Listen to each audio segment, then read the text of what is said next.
Hello प्यारे बच्चों, क्या हाल चाल आप सभी के डियर स्टूडेंट्स। नवदीप सर की फिजिक्स की क्लास में आप सभी का स्वागत है प्यारे बच्चों। तो देखिए प्यारे बच्चों, आज अपने स्टार्ट करने जा रहे हैं क्वेश्चन बैंक, जो कि राजस्थान बोर्ड की तरफ से ऑफिशियल डाला गया है। इसमें क्या है कि जो आपके अब जो इस बार बोर्ड के पेपर होने हैं उसके लिए आज से इम्पोर्टेंट क्वेश्चंस हैं।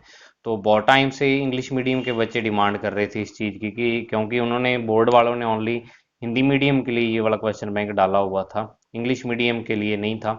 तो मुझे उम्मीद है ये एक तरह से आपके टेस्ट की तरह ही है। आप ये समझ सकते हो कि एक तरह से हमारा टेस्ट ही हो रहा है, ठीक है। तो इसको अपने करते हैं। इसको देखो करना क्या है आपको, जो इसकी, क्योंकि ये क्वेश्चन बैंक अभी मैं तैयार कर रहा हूँ, पूरा कंप्लीट तैयार नहीं है मेरे पास। जैसे जैसे आपको पढ़ाऊंगा वैसे वैसे देता जाऊंगा। वैसे पता है क्या है कि मैं इसकी जो फोटोज हैं वो टेलीग्राम चैनल पर डाल दूंगा। जब ये पीडीएफ कंप्लीट हो गया तब टेलीग्राम चैनल पर आपको मिल जाएगा इसका, ठीक है।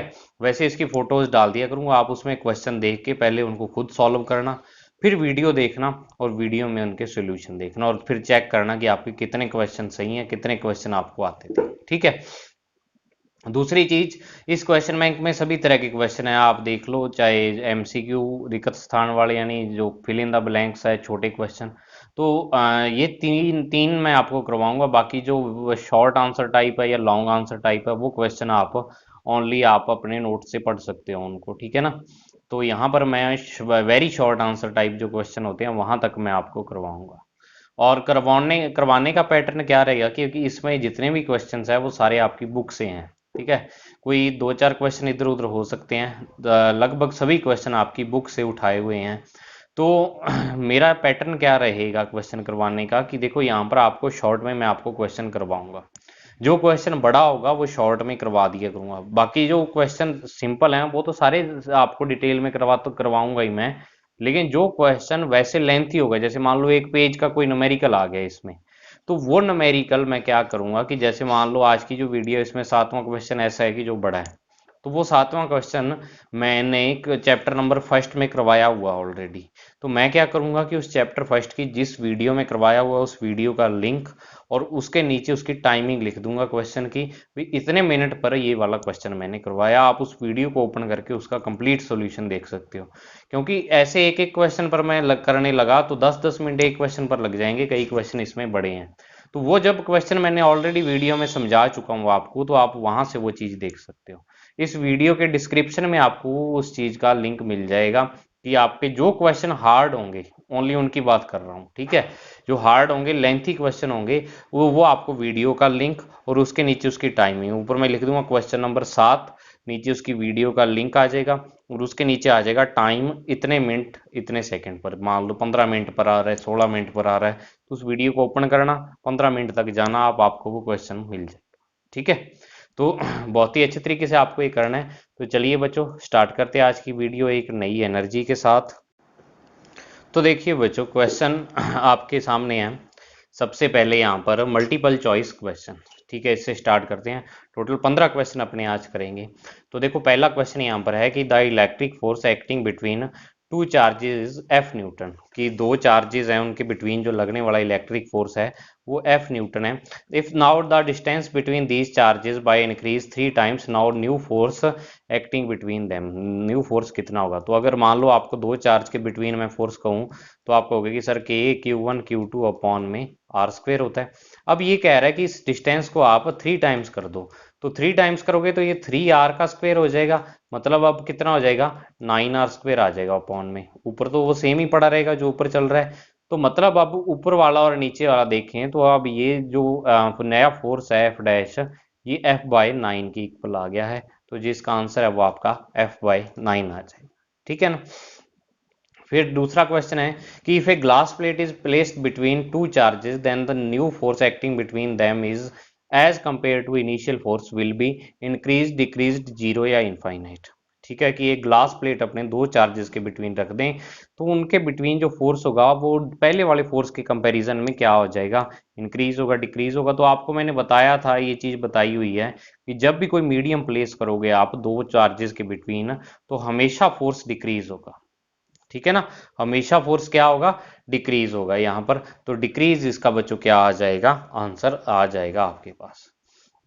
अब यहाँ पर बी और बी आंसर आ जाएगा। तीसरा क्वेश्चन है, how many electrons are to be removed to give a 5 into ten की power minus 19 coulomb charge to an object. यानी कि एक ऑब्जेक्ट को आपने 5 इंटू टेन की पावर माइनस 19 कूलम चार्ज देना है, तो इसमें से कितने इलेक्ट्रॉन रिमूव करने पड़ेंगे। तो आपको क्यू की वैल्यू गिवन है यहाँ पर, ठीक है। नंबर ऑफ इलेक्ट्रॉन यानी एन आपको निकालना है, तो क्यू बराबर एन ई फॉर्मूले से n is equal to q upon e आ जाएगा, ठीक है।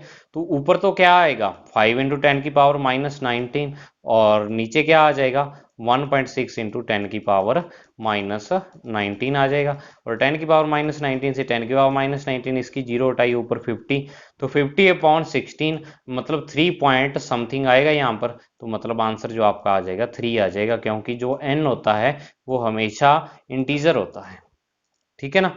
तो 3 आंसर आ जाएगा।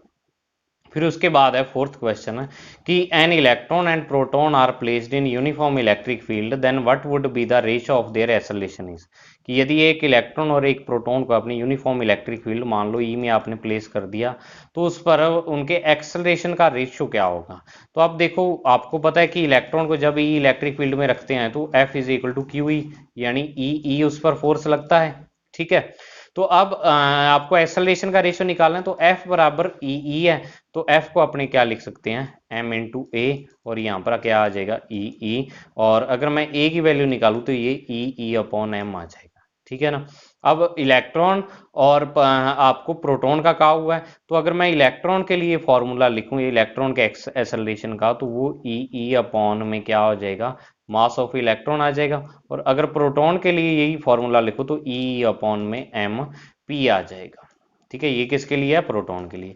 अब दोनों को जब अपॉन में करोगे तो ई से ई कैंसिल, एम पी ऊपर जाएगा, एम ई यहाँ पर नीचे आ जाएगा। तो मतलब एम ई अपॉन में M P, sorry M P upon में एम ई, 3 नंबर ऑप्शन आपके पास क्या आ जाएगा आंसर आ जाएगा इसका, ठीक है ना। देखो बच्चों, ये वाली जो टेस्ट, सॉरी आपको जो क्वेश्चन बैंक सीरीज है मैंने स्टार्ट की है, अगर आप रिस्पांस दोगे तभी ये सीरीज कंटिन्यू रख पाऊंगा मैं, ठीक है ना। क्योंकि ये जो क्वेश्चन तैयार कर रहा हूँ ना मैं, ये आप देखो आपके सामने जो क्वेश्चन पड़े हैं कंप्यूटर में टाइप करके तैयार कर रहा हूँ इनको, बहुत मेहनत लग रही है मेरी इस पर तैयार करने की इसको। तो अगर आप रिस्पांस दोगे तभी ये सीरीज कंटिन्यू रहेगी। तो आप नेक्स्ट क्वेश्चन देखो, an electron and proton are situated 1 angstrom distance from each other, then what will be the electric dipole moment of the system. कि इलेक्ट्रॉन और प्रोटॉन 1 एंगस्ट्रॉम के डिस्टेंस पर हैं, तो electric dipole moment P is equal to q into two a होता है। तो Q की वैल्यू यहाँ पर क्या आ जाएगी 1.6 इंटू टेन की पावर कितनी हो जाएगी माइनस 19 हो जाएगी। और 2a यहाँ पर 1 एंगस्ट्रॉम है तो 10 की पावर माइनस 10, तो ये कितना हो गया 1.6 इंटू टेन की पावर माइनस 29, और ये आपका आंसर आ जाएगा 1.6 इंटू टेन की पावर माइनस 29। अब आप कहोगे कि यार आगे सर सेंटीमीटर लिखा, तो ये सेंटीमीटर नहीं कुलाम इंटू मीटर लिखा है, ये इसकी यूनिट क्या लिखी हुई है कुलाम इंटू मीटर।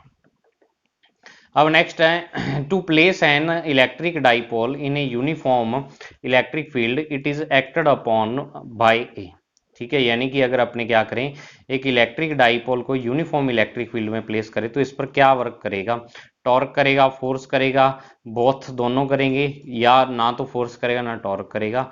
तो इस पर आपको पता है क्या वर्क करता होता है, टॉर्क वर्क करता है। अब आप कहोगे कि सर फोर्स भी तो वर्क करता है, लेकिन डाइपोल पर इसने पूछा है, वो फोर्स अलग अलग चार्जेस पर वर्क करता है, लेकिन उन दोनों चार्जेस पर लगने वाले फोर्स एक दूसरे की अपोजिट डायरेक्शन में होने के कारण एक दूसरे को कैंसिल आउट कर देते हैं।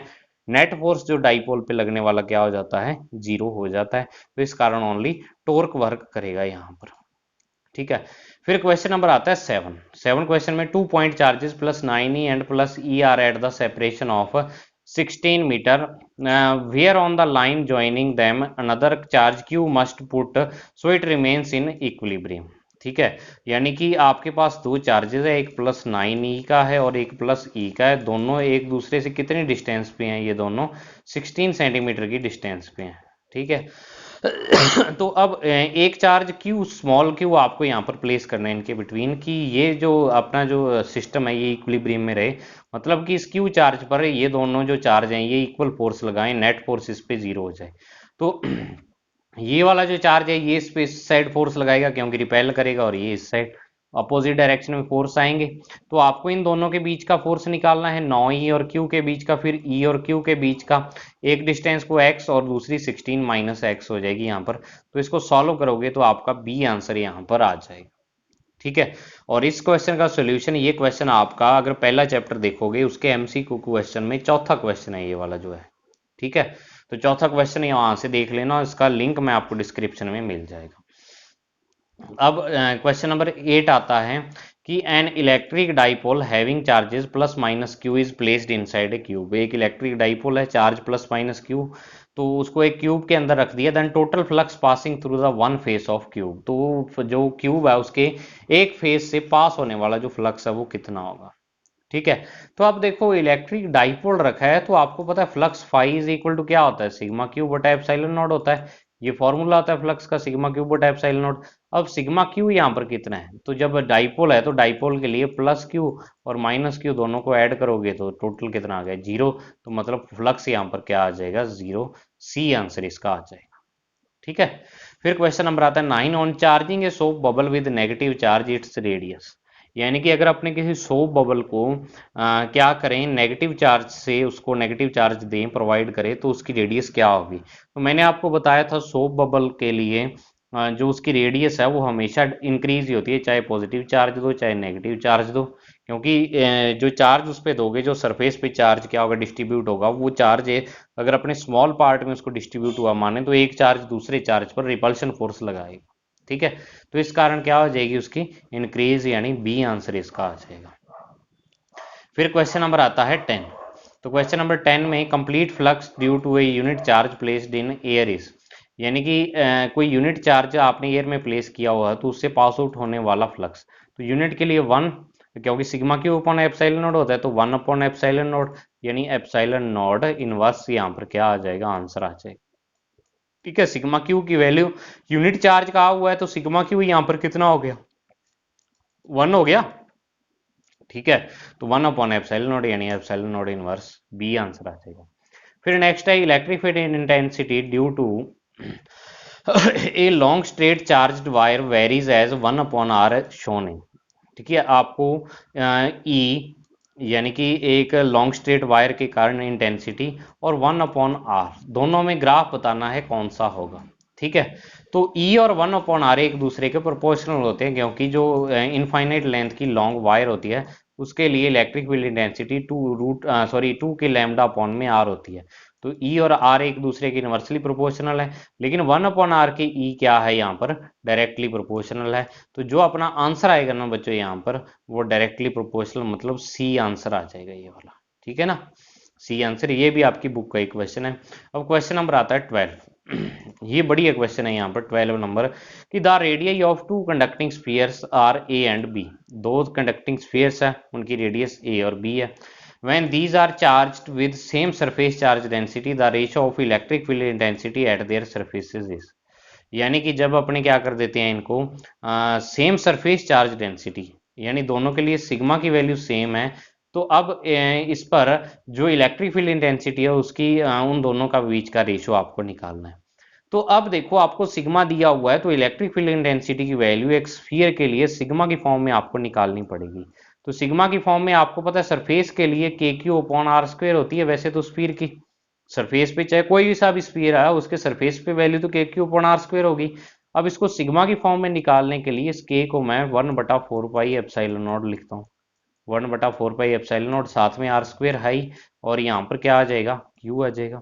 अब यहाँ पर Q और अपॉन में 4 पाई आर स्क्वायर, ये यहाँ पर सिग्मा बन जाएगा, क्योंकि ऊपर Q चार्ज है और 4 पाई आर स्क्वायर स्फीयर का क्या है, एरिया है यहाँ पर। ठीक है, सरफेस एरिया। तो Q upon 4 pi R square sigma बन गया और एप्सिलॉन नॉट। तो अब मुझे आप ये बताओ कि यहाँ पर रेडियस का कोई टर्म आ रही है क्या। ठीक है, रेडियस की कोई टर्म नहीं आ रही, यानी दोनों स्फीयर के लिए जो फॉर्मूला होगा सरफेस का वो सिग्मा अपॉन एप्सिलॉन नॉट के इक्वल आ जाएगा। तो सिग्मा अपॉन एप्सिलॉन नॉट, क्योंकि देखो दोनों में सिग्मा की वैल्यू भी सेम है। वैसे तो फर्स्ट स्फीयर के लिए क्या हो जाएगा, यहाँ पर फर्स्ट स्फीयर की अगर मैं बात वैल्यू लिखूं तो Q1/4 पाई a स्क्वायर होगा। ठीक है, और सेकंड स्फीयर के लिए सिग्मा Q2/4 पाई b स्क्वायर होगा। ये होगा वैसे तो, लेकिन ये जब सिग्मा दोनों में सेम दे रखे हैं तो दोनों के लिए, इसके लिए भी सिग्मा अपॉन एप्सिलॉन नॉट आएगा, इसके लिए भी सिग्मा अपॉन एप्सिलॉन नॉट आएगा। तो दोनों में सिग्मा सिग्मा है तो मतलब दोनों का रेशियो 1:1 हो जाएगा यहाँ पर। और डिटेल में सॉल्यूशन आप तीसरा चैप्टर यहाँ पर, सॉरी दूसरा चैप्टर है उसका एमसीक्यू आप देख सकते हो। अगर इसका भी सॉल्यूशन मैंने करवाया हुआ तो ये भी मैं डाल दूंगा यहाँ पर। फिर क्वेश्चन नंबर आता है 13 कि for free space the energy density in some region where electric field is given by, यानी एनर्जी डेंसिटी का फॉर्मूला क्या होता है जहां पर इलेक्ट्रिक फील्ड ई हो। तो एनर्जी डेंसिटी का formula half epsilon not E square, जो आप अभी 17वें चैप्टर में भी पढ़ रहे हो वो वाला फॉर्मूला। तो half epsilon not E square यहाँ पर एनर्जी डेंसिटी का फॉर्मूला होता है। ठीक है ना बच्चों। फिर 14 क्वेश्चन आता है यहाँ पर, 14 क्वेश्चन कि the electric potential at some point in electric field is 200 volt, यानी कि इलेक्ट्रिक पोटेंशियल की जो वैल्यू है वो 200 वोल्ट है। The work done in moving electron from infinite to that point is, एक इलेक्ट्रॉन को आपको इनफाइनाइट से लेके और उस पॉइंट तक लेके आना है, तो वर्क डन कितना होगा। तो work done W is equal to Q, भी आपको मैंने कहा हुआ है।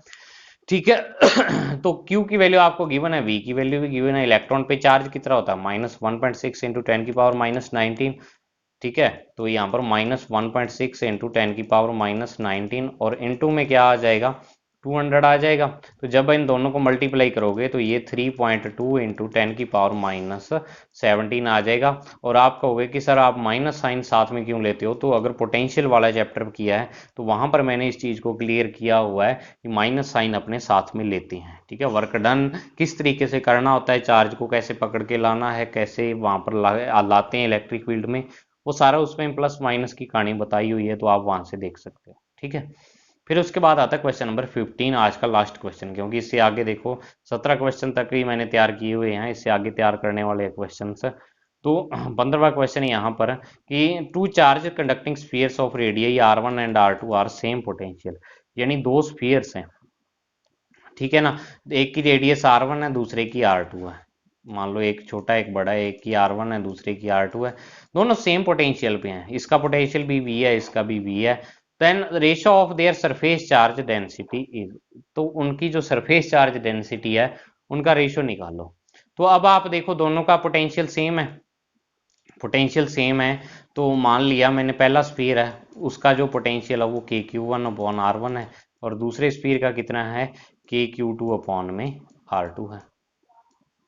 ठीक है, ये है। तो अब देखो आपके पास अगर मैं इसको लिखूं Q अपॉन में 4πε0 आर स्क्वेयर, सॉरी R1, और इसको क्या लिखूंगा Q अपॉन 4πε0 R2। ठीक है, ये लिख दूंगा 4πε0 R2 लिख दूंगा। अब देखो यहाँ पर आपको सरफेस चार्ज डेंसिटी बनानी है, ये Q1 है, ये Q2 है, यहाँ पर इधर सरफेस चार्ज डेंसिटी, तो इसको R1 से ऊपर नीचे गुणा कर दो, और इसको क्या करो R2 से ऊपर नीचे गुणा कर दो, तो ये स्क्वायर बन जाएगा। तो अब देखो Q1/4π R1 स्क्वायर और Q2/4π R2 स्क्वायर। ठीक है ना, ये बन जाएगा। तो यहां पर देखो आपके पास जो फॉर्मूला आएगा यहाँ पर इसका, तो देखो Q1 अपॉन आपके पास 4πε0 R1 स्क्वायर और ऊपर R1 बना था, ये वाली चीज बनी थी Q1 साथ में R1 और बटा में 4πε0 R1 स्क्वायर। ठीक है, क्योंकि सरफेस चार्ज डेंसिटी का रेशियो पूछा है, और दूसरा बना था Q2 R2 और अपॉन में 4πε0 R2 स्क्वायर, ये चीज बनी थी। तो अब यहाँ पर Q1/4π R1 स्क्वायर, ये आपके पास सिग्मा 1 बन जाएगा, और ऊपर R1 है ही, और नीचे क्या है एप्सिलॉन नॉट रह जाएगा, और इधर सिग्मा 2 बन जाएगा, ऊपर R2 है ही, और नीचे आपके पास एप्सिलॉन नॉट। एप्सिलॉन नॉट से एप्सिलॉन नॉट कैंसिल, सिग्मा 2 को इसके अपॉन में लेके आओ और R1 को इसके अपॉन में, तो जो आपके पास आंसर आ जाएगा वो R2/R1 बनेगा। वैसे ये क्वेश्चन भी आपको करवा चुका हूं मैं, ये क्वेश्चन का भी लिंक मैं डाल दूंगा अगर आपने डिटेल में इसको और ज़्यादा देखना हो। बाकी क्या है कि अब डिटेल में मैं इस कारण नहीं समझा रहा, क्योंकि मैं ये समझ रहा हूँ कि आपका सिलेबस कंप्लीट है, ये क्वेश्चंस सारे क्वेश्चंस आपको मैं करवा चुका हूँ ये ऑलरेडी, तो इस कारण आपको शॉर्ट में थोड़ा अब मैं चल रहा हूँ ताकि आपकी जल्दी जल्दी प्रैक्टिस हो सके। अब तो आप खुद जितनी प्रैक्टिस करोगे वही आपके लिए फ़ायदेमंद होगी। तो आपको ये वीडियो कैसी लगी मुझे ज़रूर बताना, क्वेश्चन कैसे लगे। बाकी नेक्स्ट जो क्वेश्चन है वो मैं तैयार कर रहा हूँ, मुझसे पीडीएफ मत मांगना एक बार, क्योंकि पीडीएफ इसकी तैयार नहीं है। एक बार मैं इसकी फ़ोटो डाल दूंगा, जो आज के 15 क्वेश्चन है इनकी फ़ोटो डाल दूंगा टेलीग्राम चैनल पर, आप वहाँ से देख लेना। ठीक है ना बच्चों? तो जरूर सर के चैनल को सपोर्ट करो और लाइक शेयर सब्सक्राइब करते रहो। तो मिलते हैं अपने नेक्स्ट वीडियो में, तब तक के लिए thank you. Have a nice day प्यारे बच्चों।